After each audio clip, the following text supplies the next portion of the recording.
Bro 2019లో TDP party ఓడిపోవడానికి కొన్ని కారణాలు ఉన్నాయి. సో అదే మళ్ళీ రిపీట్ అవుతుందేమో ఈసారి రాబోయే 2029కి అని చెప్పి సో చంద్రబాబు గారు అయితే ఒక మాస్టర్ ప్లాన్ వేసి లోకేష్ గారికి అయితే ప్రమోషన్ ఇవ్వడం జరిగిందనమాట.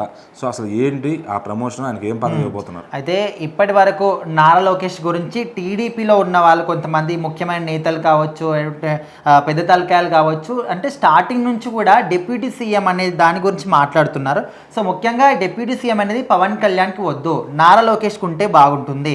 ఎందుకంటే ఆయన సినిమా ఇండస్ట్రీ నుంచి వచ్చాడు, ఓకే, కష్టపడి గెలిచాడు, ఓకే. కాకపోతే నారా లోకేష్ చిన్నప్పటి నుంచి కూడా వాళ్ళ నాన్నగారిని చూస్తూ పాలిటిక్స్ చూస్తూ పెరిగాడు కాబట్టి ఆయనకి ఎక్కువగా అవగాహన ఉంటుంది. కాబట్టి సో డిప్యూటీ సీఎం అనేది ఇక్కడ నారా లోకేష్కి ఇస్తే బాగుంటుంది అనే విధంగా చాలామంది అప్పట్లో మాట్లాడారు. సో దాని తరపున అక్కడ సీఎం చంద్రబాబు నాయుడు గారే దీని గురించి ఎవరు కూడా మాట్లాడొద్దని చెప్పినప్పటి నుంచి దీని గురించి ఎవరు కూడా మాట్లాడలేదు. కానీ సో ఇప్పుడు తాజాగా మరొక న్యూస్ కూడా వినిపిస్తుంది. ఇప్పుడు మనకు 27, 28 ఉంటున్నాయి, అంటే రేపటి నుంచే సో మహానాడు ప్రోగ్రామ్స్ ఉన్నాయి కడపలో. సో ఆ ప్రోగ్రామ్స్లో మాత్రం ఒక కీలకమైన నిర్ణయం చెప్తున్నట్టయితే కొంతమంది అయితే మాట్లాడుకుంటున్నారు.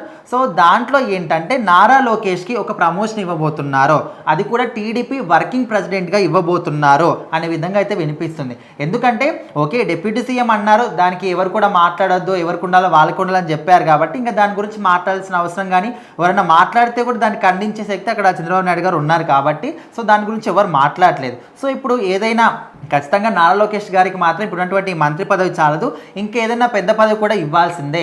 ఆయనకు పార్టీ తరపున అదేవిధంగా ప్రభుత్వం తరపున కూడా ప్రమోషన్ ఖచ్చితంగా ఇవ్వాల్సిన విధంగా పార్టీ సభ్యులందరూ కూడా ఒక పట్టుబట్టడం జరిగిందంట.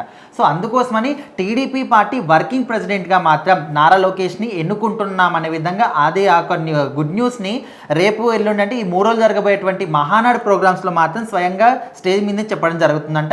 సో ఈ న్యూస్ విన్నప్పటి నుంచి కూడా టీడీపీ సభ్యులు కావచ్చు, రాష్ట్ర ప్రజలందరూ కూడా హ్యాపీగానే ఫీల్ అవుతున్నారు. ఎందుకంటే నారా లోకేష్ అందరికీ వాళ్ళ చెప్పిన విధంగానే చిన్నప్పటి నుంచి కూడా వాళ్ళ నాన్నగారిని చూసి పెరగడం కావచ్చు, పాలిటిక్స్ అంటే ఏ విధంగా ఉంటాయని ఒక అవగాహన ఉండడం కావచ్చు, ప్రజల పట్ల ఒక అవగాహన కావచ్చు, అన్నీ కూడా ఆయనకు తెలిసి ఉంటాయి. కాబట్టి సో ఖచ్చితంగా ఆయనకు సరైన పదవి మీరు ఎన్నుకున్నారు, ఖచ్చితంగా సరైన పదవి అయినకి ప్రమోషన్ ఇవ్వాల్సిన విధంగా ప్రజలు కూడా కోరుకుంటున్నారు. సో మరి రేపు ఎల్లుండి జరగబోయే ఈ 3 రోజుల ప్రోగ్రామ్స్లో ఏ విధంగా ఉంటుంది, నిజంగానే ప్రమోట్ చేస్తారా లేకపోతే జస్ట్ రూమర్ మాత్రమే అనుకుంటున్నారా తెలియాలంటే ఖచ్చితంగా వెయిట్ చేయాల్సిందే.